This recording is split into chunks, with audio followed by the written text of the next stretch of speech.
Good morning. It looks like it's going to rain this afternoon. I'll turn on the dehumidifier to prevent a headache. I offer flowers at the altar and reminisce about that smile from the past. Did I manage to take good care of everything? Did I make them happy? My father-in-law, always kind and considerate towards his imperfect daughter-in-law. It's lonely without you, but I am living my life firmly. Past and future alike. I am Tiffany, 29 years old. It's been 6 years since I married and moved into my husband's family home. Raised in a home with old-fashioned values, I had an arranged marriage as dictated by my parents. The family I married into also had its old traditions. There are some aspects slightly out of touch with common societal norms. However, life wasn't as restrictive as I feared. With my father-in-law, a solid figurehead, and my mother-in-law, who occasionally says odd things but is harmless, at the helm. My husband, Kevin, is busy with the family-owned company. We don't have a very clingy relationship, and he's not keen on having children, which is a bit disappointing, but overall, our relationship is quite good. Until my father-in-law passed away. Oh, Tiffany, always slacking off. No wonder the weather is turning grim. The humidity is unbearable. Talking to a photo every day. How morose can you get? The one complaining is my mother-in-law. Her voice, seemingly coming from the top of her head, resonates even more annoyingly since my father-in-law's death. As if the pitch has risen several notches. Good morning. I went out to the garden and saw the flowers he loved blooming, so I cut them before the rain. I said, trying to keep a smile on my face. I didn't want to ruin the joy I felt this morning here. But my mother-in-law's face grew even more displeased. What's this, flaunting the flowers you've offered? Trying to show off that you've taken care of it, huh? Is this some kind of jab at me? A deep furrow, like a marine trench, formed between my mother-in-law's brows. I sigh inwardly. I wish she'd quit frowning as much as she fights with her beauty roller every night. Really, you have no common sense. Turning on the dehumidifier before it even starts raining. What a waste of electricity. My mother-in-law dripped with sarcasm, as if asking who she thought would pay for it. Since my father-in-law passed, it's as if something in my mother-in-law has snapped. The occasional nagging has significantly increased. I wonder if it's a misplaced venting of loneliness for losing her partner. I ignored it at first, but lately. It seems she seeks me out just to vent. Kevin asked me to wash and dry his shirts for his business trip starting tomorrow. It dries fastest here.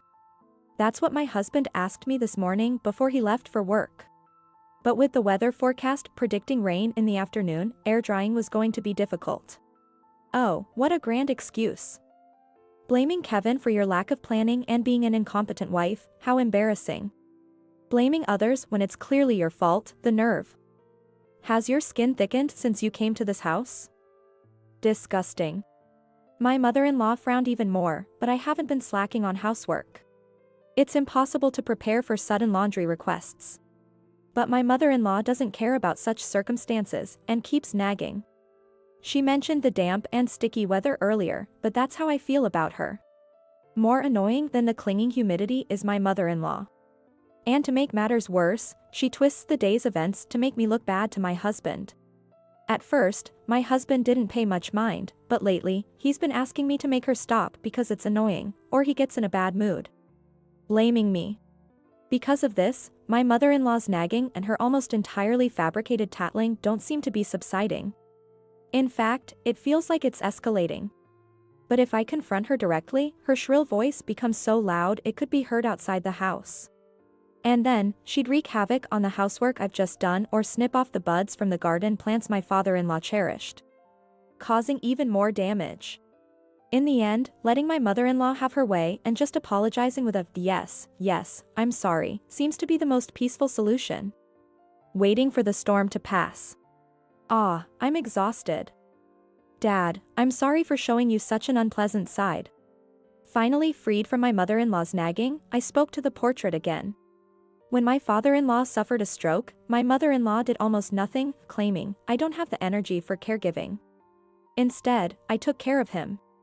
My father-in-law, who would suffer from headaches and joint pains with changes in the weather or seasons.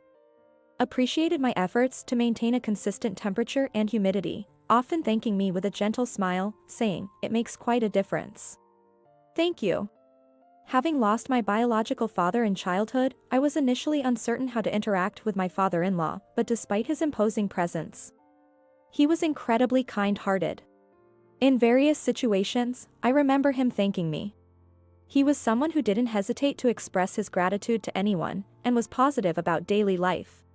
One memory that stands out is from the early days after I married into the family, when I was still getting used to the kitchen here. Distracted by trying to learn the family's recipes, I forgot to turn on the oven, and come dinner time, there was no food. Bracing myself for a scolding, my father-in-law instead said, "When you're hungry, any meal feels like a feast. We can just wait a bit," and thanked me for always preparing delicious meals. He had a way of easing my worries, which didn't change even when he became ill. Even when I was inexperienced with caregiving, he continued to say, "This helps a lot, thank you." He was like a real father to me. That's why, even as time passes since his passing, I find myself talking to his portrait every morning and worrying about the temperature and humidity in the room before it rains. With my mother-in-law becoming more aggressive, I sought solace in the smiling portrait. "Hey, what's this? It's all wrinkled and covered in hair." That evening, while cleaning up after dinner, my husband, holding up a shirt I had ironed and packed in the suitcase earlier in the evening, confronted me. "What's with the bedroom? It's a mess, and the luggage for tomorrow's trip is scattered everywhere. What's going on? Give me a break. Didn't I tell you I need to leave early tomorrow?" Since losing his father, my husband's demeanor had changed. His words and actions had become harsher than before. I deeply realized that my father-in-law truly was the pillar of this household. Startled by the shirt thrown at me with a stern face by my husband, I was surprised. "What? What do you mean the luggage is scattered?" Holding the now unrecognizable shirt, I hurried to check the bedroom. "What's this?" Through the wide-open window, the pouring rain had soaked the curtains. Luggage had spilled out of the suitcase onto the bed, scattered all around. In a panic, I closed the window and crouched down to wipe up the rainwater. "Wait, you're Leo?" In the corner of the room, shivering and drenched, was the local cat, Leo. Feeling so cold and shivering, "Poor thing, come here, I'll dry you off." Despite the chaos in the room, I couldn't ignore the soaked cat and gently wrapped Leo in a towel. "I know, you're not the kind of kid to do something like this." I hugged Leo, who meowed softly. "What are you doing?" Just then, my husband's irritated voice came from behind. "That's a stray, isn't it? Don't waste a towel on something like that. It probably caused all this mess in the room. Get it out of here." Behind my disgruntled husband stood my mother-in-law, exclaiming, "What a disaster. The room and the travel luggage are in shambles. And what is that filthy thing? Using a fine towel on such a creature is unbelievable. Your lack of common sense is appalling." Far from being speechless, she seemed triumphant in her tirade. To care for a cat that barged in and wreaked havoc in the house instead of addressing this mess is outrageous. Faced with my mother-in-law's voice, louder than ever, I finally retorted. "With all due respect, mother-in-law, it wasn't Leo who made this mess, was it?" "What? That's impossible." My mother-in-law retorted, but it was clear something was off. After all, the shirt Kevin brought was wrinkled and covered in hair, but not wet. If a soaking wet cat had caused the mischief, the shirt and the luggage would be wet too, right? Indeed, while the items on the bed were a mess, they weren't wet. And it seemed only the shirt was covered in hair, the rest was merely scattered. Plus, I had closed the suitcase and placed it beside the shelf. It's impossible for a cat to move it onto the bed and open the lock. But that wasn't all. My mother-in-law's hands were covered in several band-aids. Those injuries weren't there in the morning, so it's proof they occurred in the afternoon. If my guess is correct, those wounds were caused by scratches from Leo. The window isn't broken, and the screen isn't torn, so how did Leo get in by itself? And only where this little one was, it's all wet. There are no wet footprints either. Someone had to do this on purpose. As I spoke while looking her in the eye, my mother-in-law slowly backed away. Her behavior was as good as an admission of her own guilt. And those band-aids on your hand. But before I could finish, my husband's loud voice echoed. Enough. What? Startled by the shout close to me, my husband furiously declared. I don't care. Just get rid of it and clean up quickly. Don't make me say it again, I have an early start tomorrow. I'll sleep in the guest room tonight. Get it ready. Despite my shock, I retorted. It's not whatever.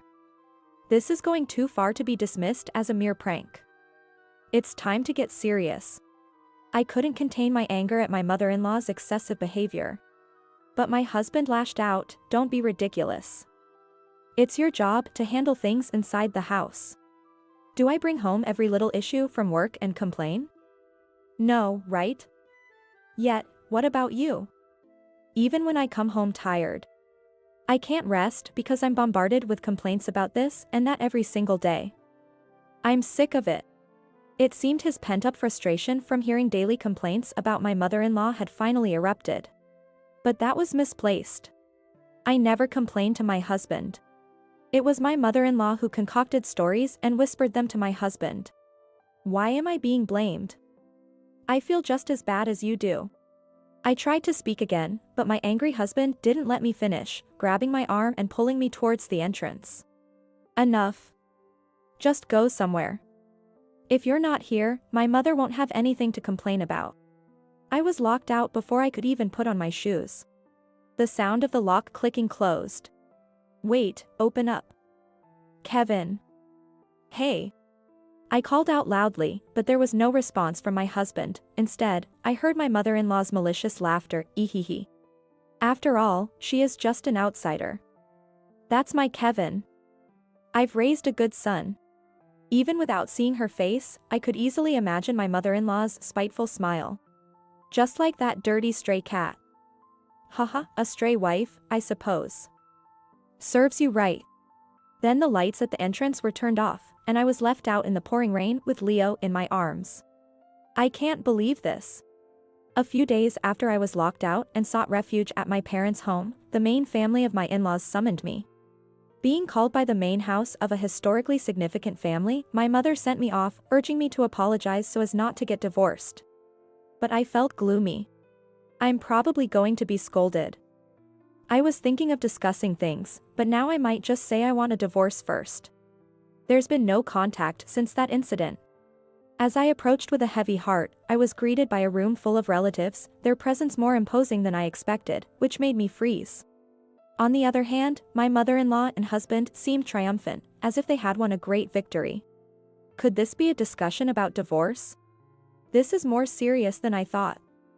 I grew even more nervous, but the head of the main family, my grandfather-in-law by marriage, unexpectedly brought up a different topic. Today, we've gathered to discuss inheritance. Traditionally, the head of the family has taken all the assets, lending them to relatives rather than distributing them. But now, we plan to change with the times and distribute them. Relieved that this wasn't an interrogation, I relaxed a bit. Meanwhile, my mother-in-law and husband perked up, pushing past the relatives. What will the distribution look like? What about the house we're living in? There are also lands, vacation homes, and the company, right? My mother-in-law, who had called me thick-skinned, greedily stepped forward. She even whispered to my husband to seize the opportunity for a promotion and to claim management rights. My husband didn't seem opposed to the idea. Seeing their shamelessly eager faces, I resolved to go through with the divorce. I could easily envision a future where, with their newfound wealth, my husband and mother-in-law would label me as greedy or a freeloader. It would be better to sever ties completely. They would probably be pleased to divorce me now. However, the grandfather-in-law said, "There's no inheritance for you two," with a heavy sigh, rejecting my mother-in-law and husband outright. Huh? Caught off guard, the great-grandfather said to the two. "The inheritance will be distributed to Tiffany. You two will get nothing." Suddenly named, I was speechless, and the mother-in-law's face went pale. "You must be joking. A daughter-in-law has no such rights. Besides, she just ran away suddenly, showing no sense of responsibility. She's a failure who can't even have a child." We were thinking of divorcing her, right, Kevin? Yeah, dealing with domestic troubles is a hassle. If we're short-handed in managing the house or the company, it's more efficient and better for mental health to hire someone. He dismissed me coldly. Then, upon hearing their claims, the great-grandfather pulled out an envelope from his pocket. A will. As the two looked confused, the grandfather-in-law solemnly read out his son's will, the father-in-law. It stated that in the event of any dispute after his death, all properties lent out should be returned to the main family. However, regarding Tiffany, the daughter-in-law, the protection of the main family would continue. In other words, no matter what happened, I would always receive support from the main family. This can't be. This has to be a lie.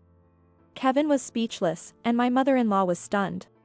In his lifetime, my son was worried about family discord after his passing. I laughed it off as overthinking, but it seems his concerns were valid. To drive Tiffany into a corner just months after my son's passing, how shameful. The grandfather-in-law shrugged. Tiffany, I intend to distribute the assets you need to live on from now. Lending would tie you to the house, but with a distribution, you can manage even if you divorce and are on your own. Or you can remain as the wife of the family and take a son-in-law if you wish. I was adopted too, so I can somewhat understand your position. As the main family, we respect your decision, so don't worry. He said with a smile, looking very much like the father-in-law I remembered. Wait, that's too much. What have we done? It was this daughter-in-law who left on her own. We are the victims here. Naturally, my mother-in-law and Kevin wouldn't accept this so easily. Spitting while insisting that I, the daughter-in-law, was the bad one. No need to add insult to injury. What are you talking about? As my mother-in-law looked puzzled, an unexpected person appeared in the hall at the grandfather-in-law's signal. You. Surprised, I looked at the grandfatherly figure who then showed an envelope similar to the will. Your father-in-law asked me to contact the main family if anything happened.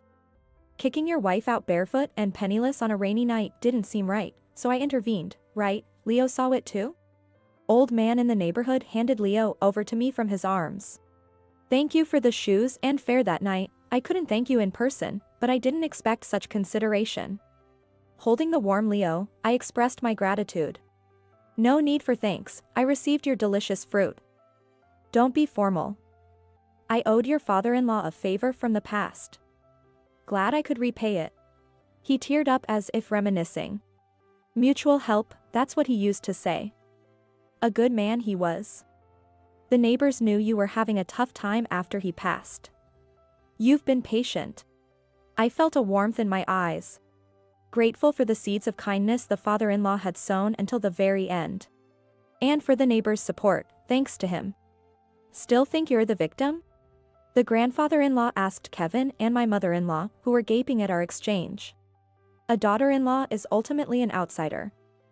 If you can't respect others, then you too should leave. Kevin, you're no longer needed at the company. Both of you, start over elsewhere and learn humility. At his roar, Kevin and my mother-in-law shrank back. Eek. No. Under the cold gazes of the grandfather-in-law and the assembled relatives, Kevin and my mother-in-law felt like they were on pins and needles. Afterwards, under the main family's watchful eye, my mother-in-law and Kevin left the house. Kevin struggled to find a new job, and they both started doing part-time work. As for me, I divorced but chose to stay in the house. The main family also shows concern, advising me to consult with them if there's any change or possibility of remarriage. I received some fresh peaches from the neighbor. They're the first of the season, so let's enjoy them together. Here. Let's share a little with Leo too. Surrounded by the smiling faces of the father-in-law's portrait and the neighbors, I plan to cherish these peaceful days moving forward. My name is Shannon, and I'm 29 years old. I've been a stay-at-home mom for 2 years now, having just experienced the joy of giving birth for the first time recently. Despite the challenges of parenting and dealing with postpartum issues, the sheer cuteness of my angelic son blows all my fatigue away. Haha, with those big, round eyes, he might just grow up to be a handsome young man. I just can't help but be an over-the-top proud parent, even so soon after his birth. However, despite my happiness, I have a concern. It's the constant visits from my mother-in-law, Nancy. My in-laws live about a 30-minute walk from our house. With my husband, Tom, busy at work and my own parents living far away, Nancy comes over to support me after giving birth. Ideally, her presence should be a blessing, but she hardly ever looks after my son, let alone helps with the housework. She just lies on the sofa, watching drama DVDs she brings with her. Instead, she orders me around, asking for tea or to fetch tissues, as if I'm at her beck and call. Even though she insisted on coming over to help, what kind of support is this supposed to be? Driven to my limits, I've told her that's enough and sent her away, only to be severely scolded by Tom later that evening. Without a doubt, Nancy must have complained to him. Even when I plead to stop because he will make our son crying, Tom's anger is fierce. He's a mama's boy. I wish I could go back and knock some sense into my past self for not realizing this before we got married. He constantly nags me to replicate his mother's cooking or to match my fashion sense to hers, saying, "My mom does it like this." No matter what I say, Tom worships his mother like a goddess, treating me as if I'm a follower in his cult. But I didn't give up and kept discussing the issue with Tom repeatedly. If you could just help out a little, even without relying on your mom, it would make a huge difference. What? I'm exhausted from working all day. Plus, the baby would be happier if you took care of him. Whenever I try to talk to him, his attention is fixed on the TV or his phone, making it impossible to have a real conversation. Doesn't he care about his son at all? And I'm just as exhausted, if not more. With bloodshot eyes from lack of sleep, fatigue, and stress, I glare at Tom. Just so you know, talking to my dad about this is off the table. He's busy too, and I won't stand for any trouble you cause. He briefly looks at me, sternly laying down the law. My father-in-law, John, may be nearing retirement and busy with work, but he's always treated me like a daughter. If he could just speak up against Tom and Nancy, it would be a huge relief. As I reminisce about my conversations with Tom, Nancy's insensitive call snaps me back to reality. "Shannon, the baby's fussing. Come and soothe him now. You're interrupting a good part." She says this without taking her eyes off her drama. I stop folding the laundry and head to my son's side. I stick out my tongue behind Nancy's back, who's engrossed in the TV screen. For me, struggling with parenting and sleep deprivation, the presence of do-nothing Nancy is a significant stressor. But it doesn't matter to my son. Since Tom isn't supportive, I'm all that my child has. Well, I guess I'll be going now. As the clock strikes 5 p.m., Nancy hastily gets up from the sofa. She confidently uses my vanity as if it were her own, getting all dolled up before heading out into the evening. Apparently, she attends a dance class for beauty and health reasons. From the time of our wedding greeting, she had been boasting, "I used to be a model, and I still have a passion for beauty. I guess that's why I always look younger than my age." Nancy is 58, but she does look younger than her age. Still, if she has the energy for hobbies, she might as well go during the time she spends lounging at our house. Grandma doesn't help at all, does she? As I speak to my son cradled in my arms, he softly breathes in his sleep. An hour later, the doorbell rings. It was John who came. Fed up with my mother-in-law's daily behavior, I had secretly consulted with John over the phone, ignoring Tom's warnings. He said he made time to visit because he also wanted to see his grandson, despite his busy schedule. Seeing my sleeping son, John smiled and said, "He's adorable," with a gentleness entirely unlike Tom. So, she didn't help with the housework at all today either, and left for her so-called dance class in the evening? Looking around the messy house, John sighed. It seemed like he had just found out about the dance classes.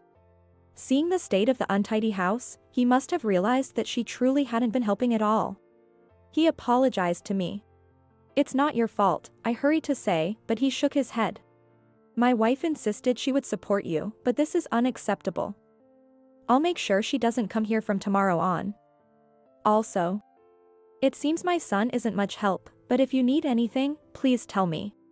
Thank you so much." It seems John was also worried about Tom's lack of interest in household chores and parenting. Feeling the kindness of someone after a long time, I was on the verge of tears. It's been about 3 months since John visited our home. Thanks to him, she has stopped coming over. I've been feeling much lighter ever since. Just the absence of my mother-in-law has made such a difference in my peace of mind. My son's neck is stronger now, and I've found a bit more ease in caring for him than before. Ah, it's a mess again. Glancing at Tom's half-open room, I sighed. Discarded shirts and socks were balled up on the floor. I threw them into the laundry basket and decided to sweep the floor of his room while I was at it. As I shoved the cleaning tools under the bed, I felt something odd. Did I hit something? Moving the cleaning tools as if to drag something closer, a plastic folder emerged, containing a bank book inside.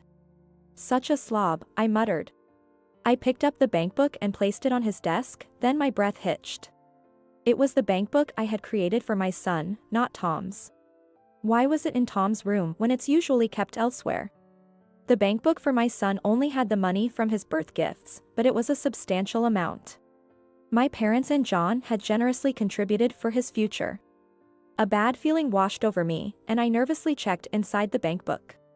All the money was withdrawn. On impulse, I opened Tom's drawer and pulled out his bank book. I knew it was wrong, but I couldn't stop myself. Just as I thought. Opening Tom's bank book, I saw that his recent bonus had been completely withdrawn. Noticing the alarmingly low balance, my mind went blank. Even as my son's cries echoed from afar, I was too stunned to rush to him as I usually would. Hours later, when Tom returned from work and I confronted him, he was initially angry that I had gone through his things. But eventually, he confessed. I gave it to my mom. What? Why would you need to support your mom? I can't believe you'd do something like this without telling me. Even dipping into our child's savings. As I pressed him for answers, Tom slammed his hand on the desk in frustration. Mom said she was struggling financially, so I helped her out. She's had her own hardships we don't know about. It's my money anyway. If you have a problem with that, we might as well get a divorce. Tom's outburst woke our son, who had been sleeping in his crib, and he started to cry. I hurriedly picked up my son, comforting him. You earned it? At least the birth gift money isn't yours. My father and your parents gave that for our son's future. Don't you feel the slightest bit sorry? And please, stop mentioning divorce so lightly. Tom snorted disapprovingly at the sight of our son calming down in my arms. Then, he presented a piece of paper on the desk. It's a divorce application. Moreover, the section for the husband is already filled out. I was shocked, and my eyes widened. I don't really care when we divorce, but you wouldn't want to live in poverty with a newborn baby, would you? Ah, so he thinks this will make me keep quiet. My feelings towards my childish husband were rapidly cooling. Come to think of it, I looked down at my son. Tom had never once held him. Seeing me speechless, Tom laughed. As if he was confident that he had the upper hand. That's the situation, so you'll be covering living expenses from your personal account for a while. With a pat on my shoulder, Tom left the room. As the living room door closed, I slumped to the ground, overwhelmed. Tears flowed naturally. My son in my arms reached out to me and smiled innocently. My mind was already made up. The next day, I first submitted the divorce application given by Tom to the court and then took the train. Leaving a note that read, I'll submit the divorce application. I'll follow up with a claim for alimony and the misused money. Along with my wedding ring. My biggest concern was taking my still young son outside, but he looked around curiously and was fortunately in a good mood. I reminded myself to be extra careful with my son's health. My destination was my parents' home. Since I only brought what my son and I needed, along with a few personal valuables, I didn't have much luggage. Having informed my parents the night before, they both welcomed us warmly. They were angry when I told them about Tom and mother-in-law's actions and kindly suggested that I help with the family business while raising my son. My family runs an orchard. It's hard work, but I have some knowledge and experience from helping out since I was a child.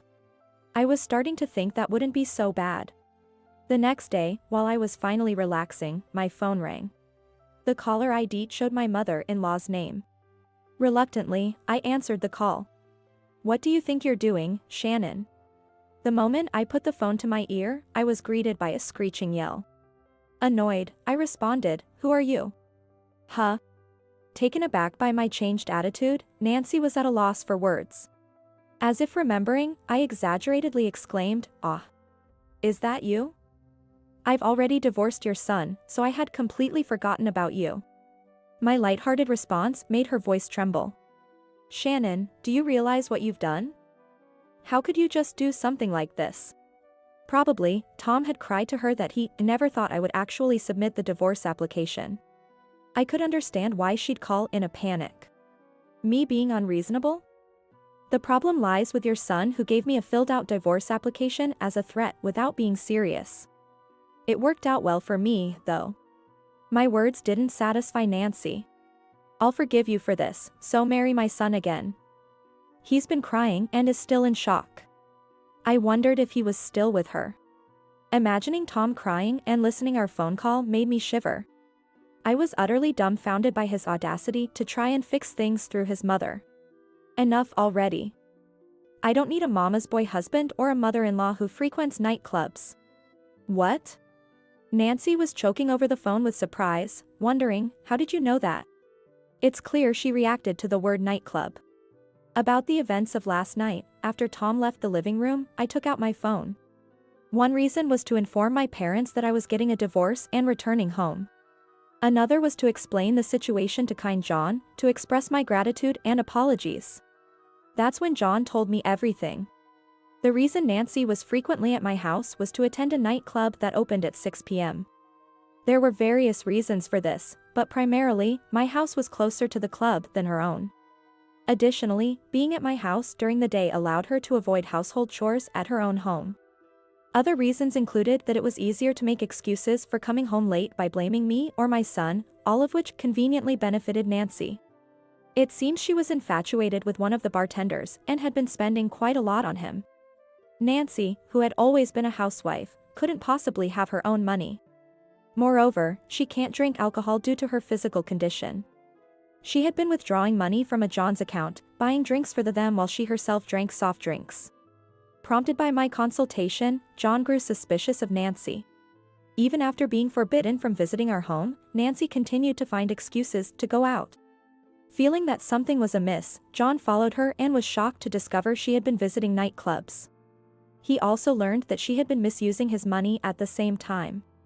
To think she would even use my son and grandson's money. If only I had discovered this sooner, I could have prevented this. "I'm so sorry to you and my grandson." During our phone call, knowing the situation on my end, John apologized, sounding defeated. "So, you lied to Tom about needing money because you ran out of funds to lavish on the barmen?" At my remark, Nancy fell silent. Over the phone, I could hear Tom's voice, "Mom, you're lying, right?" As expected, Tom was listening in.